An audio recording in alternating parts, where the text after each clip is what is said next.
Perkenalkan, nama saya Francisco Marciano dari kelompok 4, nomor absen 15. Hari ini saya akan membahas tentang hakikat ilmu kimia. Halo, perkenalkan nama saya Maria Kristi Ejreng Santosa dari kelas 10 MIPA 6, nomor absen 29. Saya dari kelompok 4 dan akan menjelaskan tentang hakikat ilmu kimia. Perkenalkan, nama saya Jason Alexander Widodo dari kelompok 4 dan saya akan menjelaskan tentang peranan kimia. Perkenalkan, saya Josephine Chandra dari kelas 10 MIPA 6 nomor absen 26. Pada kesempatan kali ini saya akan menjelaskan tentang peran ilmu kimia di bidang biologi, arkeologi, hukum, serta geologi. Perkenalkan, nama saya Cila, nomor absen 4. Halo, perkenalkan nama saya Nastiawan dari 10 MIPA 6 nomor absen 28. Membahas tentang hakikat ilmu kimia. Apa sih hakikat ilmu kimia itu? Hakikat ilmu kimia itu adalah bahwa benda itu bisa mengalami perubahan bentuk maupun susunan partikelnya menjadi bentuk lain, sehingga terjadi deformasi. Perubahan letak susunan ini mempengaruhi sifat-sifat yang berbeda dengan wujud yang semula. Kimia itu adalah ilmu yang mempelajari mengenai komposisi, struktur, dan sifat atau materi dari skala atom hingga molekul serta perubahan atau transformasi serta interaksi mereka untuk membentuk materi yang ditemukan sehari-hari. Ilmu kimia ini diperlukan dan terlibat dalam kegiatan industri, perdagangan, kesehatan, dan berbagai bidang macam lainnya.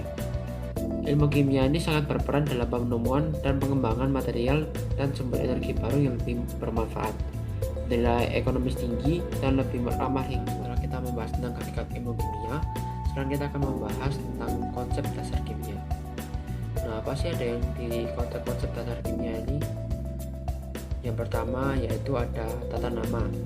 Tata nama ini merujuk pada sistem penamaan senyawa kimia. Yang kedua yaitu atom.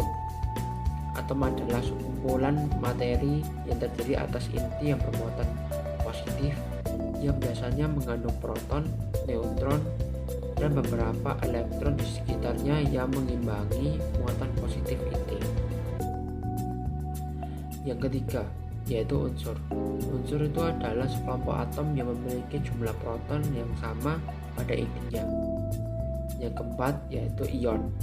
Ion itu adalah suatu atom yang memiliki muatan listrik total tidak nol.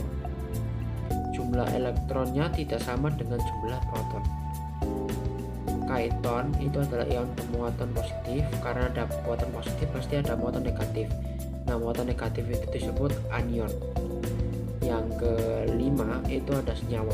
Senyawa itu adalah merupakan zat yang dibentuk oleh dua atau lebih unsur dengan perbandingan tetap yang menentukan susunannya. Molekul.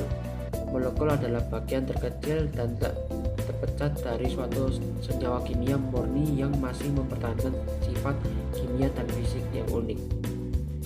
Yang ketujuh, zat kimia. Suatu zat kimia dapat berupa unsur, senyawa atau campuran senyawa-senyawa, unsur-unsur atau senyawa dan unsur. Yang ke-8 yaitu ikatan kimia. Ikatan kimia itu merupakan gaya yang menahan berkumpulnya atom-atom dalam molekul atau kristal. Yang ke-9 yaitu wujud zat. Wujud zat ini adalah sekumpulan keadaan suatu sistem fisik makroskopis yang relatif serba sama, baik itu komposisinya kimia maupun sifat-sifat fisikanya. Yang ke-10 yaitu reaksi kimia. Reaksi kimia ini adalah transformasi dalam struktur molekul. Nah, untuk melanjutkan bagian ini saya serahkan ke teman saya. Ilmu kimia dapat didefinisikan sebagai ilmu yang mempelajari tentang materi dan perubahannya. Ilmu kimia adalah bagian dari ilmu pengetahuan alam tentang sifat, struktur, komposisi, perubahan, dan energi yang menyertai perubahan materi. Nah, sekarang kan kita lagi ngomongin tentang materi nih. Jadi apa sih sebenarnya materi itu? Materi adalah segala sesuatu yang mempunyai massa dan menempati ruang. Nah, setiap materi dapat dikenali berdasarkan sifat-sifatnya. Sifat-sifat materi terbagi menjadi dua, yaitu sifat kimia dan sifat fisika. Sifat fisika adalah sifat yang dapat diamati atau diukur tanpa mengubah komposisi dari suatu zat tersebut. Contohnya seperti bau, warna, terus apalagi ya? Seperti wujud dan masih banyak lainnya. Sedangkan sifat kimia adalah kemampuan suatu zat untuk bergabung dengan zat lainnya atau berubah menjadi zat lain. Contohnya seperti mudah terbakar, beracun, membusuk, dan masih banyak contoh. Kebanyakan orang berpikir bahwa kimia merupakan suatu hal yang berbahaya. Melainkan banyak ahli kimia yang menemukan banyak sekali penemuan-penemuan yang dapat meningkatkan kualitas hidup kita. Sekarang, saya dan teman saya akan menjelaskan apa saja peranan kimia dalam kehidupan. Pertama, dalam bidang kesehatan. Penyakit merupakan suatu hal yang ingin kita hindari maupun obati melalui obat atau vaksin. Bahan-bahan kimia merupakan hal yang penting dalam pembuatan obat-obatan ini. Misalnya, alkohol dapat digunakan sebagai pelarut obat maupun mensterilkan alat atau luka. Kemudian, iodium 131 yang merupakan salah satu isotop radioaktif yang digunakan untuk mendeteksi kerusakan kelenjar bentuk dan juga dapat digunakan sebagai terapi untuk kanker. Kedua, dalam bidang pertanian. Pertanian sistem tradisional menggunakan pupuk kompos tanpa menggunakan insektisida sehingga kurang efisien. Disinilah dimana ilmu kimia membantu. Pemerolehan makanan oleh tumbuhan berbeda dengan makhluk hidup lainnya. Ada 16 unsur hara yang diperlukan oleh tanaman untuk pertumbuhan yang normal. Dengan mengetahui kebutuhan-kebutuhan tersebut, kita dapat merawat dan menyediakan kebutuhan tanaman dengan baik. Pembuatan pupuk kimia juga berdasarkan unsur hara yang diperlukan tanaman, seperti pupuk majemuk yang mengandung lebih dari 2 unsur hara, pupuk urea yang mengandung nitrogen, dan pupuk ZA yang mengandung amonium sulfat yang dapat memperbaiki defisiensi nitrogen dan sulfur. Selain itu juga dapat digunakan untuk menurunkan pH tanah. Pestisida digunakan untuk membasmi beberapa organisme yang ingin menghambat maupun merusak pertumbuhan tanaman. Pestisida dibagi menjadi 4, yaitu insektisida, rodentisida, herbisida, dan fungisida. Pestisida harus digunakan sesuai dengan aturan, karena jika digunakan dengan jumlah yang berlebihan, maka tanaman dapat rusak. Ketiga, dalam bidang industri. Ilmu kimia sering digunakan dalam bidang ini, baik tentang bahan-bahan yang sesuai dengan mesin yang digunakan, hingga produk-produk yang dihasilkan.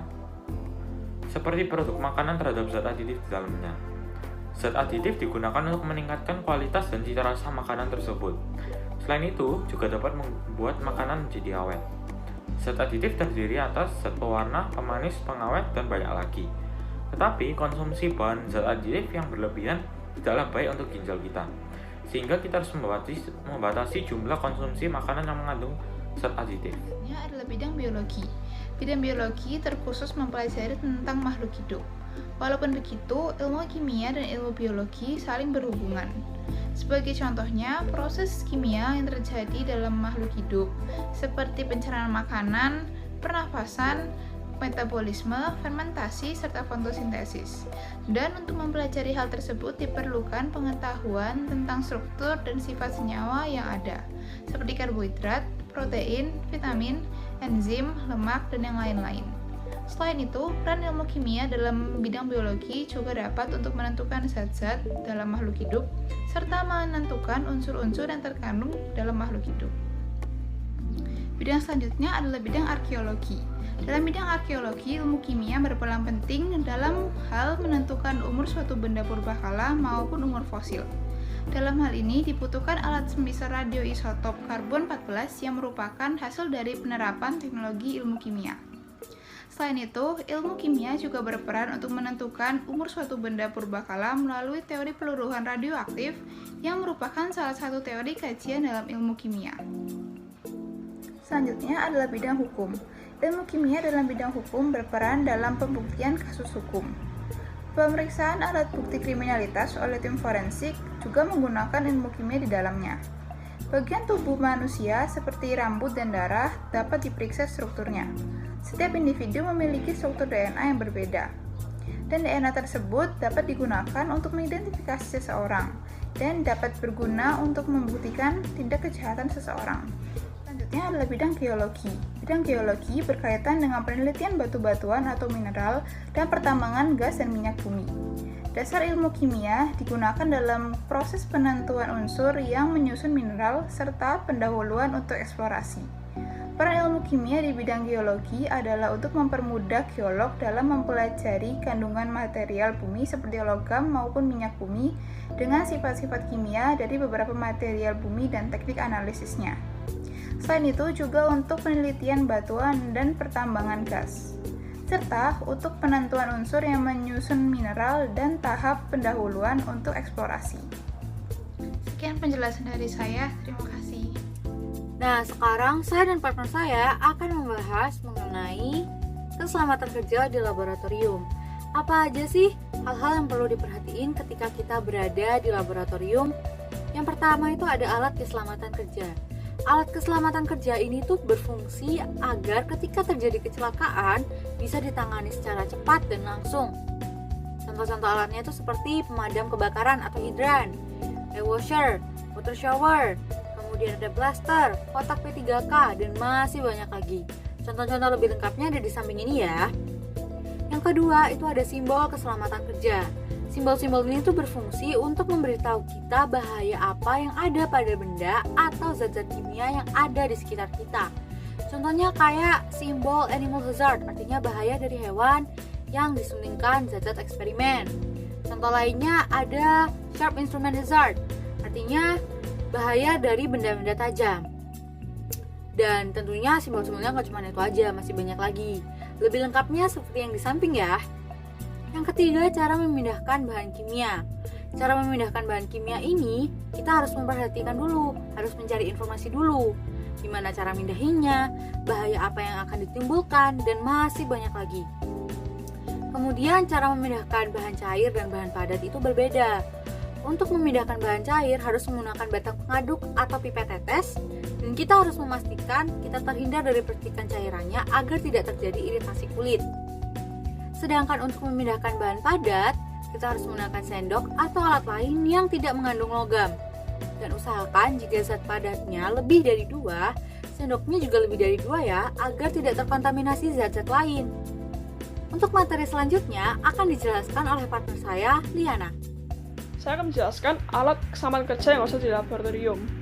Alat-alat ini harus ada di laboratorium agar saat terjadi keadaan darurat dapat diatasi dengan cepat. Yang pertama yaitu pemadam kebakaran. Yang kedua yaitu air washer. Yang ketiga yaitu kotak P3K. Yang keempat yaitu peralatan bersih.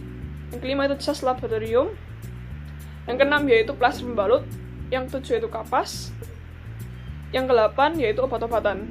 Selanjutnya saya akan menjelaskan tentang pembuangan limbah.